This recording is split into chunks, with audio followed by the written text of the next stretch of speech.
শবে বরাতে কি কি আমল করতে হয়, রোজা কয়টি, নামাজ কয় রাকাত, বিস্তারিত বুঝিয়ে বললে ভালো হতো। এখনো পর্যন্ত এই মাসালা জানে না এমন মানুষ আছে কিনা দেশে খুব বেশি, আমার জানা নেই। দীর্ঘদিন থেকে ওলামা একরাম অ্যাওয়ারনেস করছেন, সতর্ক করছেন। দেখুন, লাইলাতুন নিসফু মিন শাবান, মধ্য শাবানের রাত, এর ফজিলত সাব্যস্ত আছে। আল্লাহ তাআলা এ রাতে মুশরিক হিংসুক ছাড়া বাকি মানুষদেরকে মাফ করে দেয়।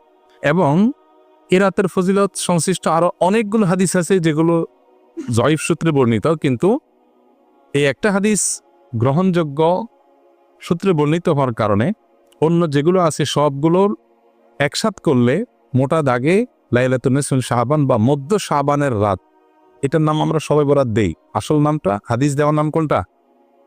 লাইলাতুন নিসফু মিন শাবান, মধ্য শাবানের রাত। সবাই বরাত এটা আসল নাম না।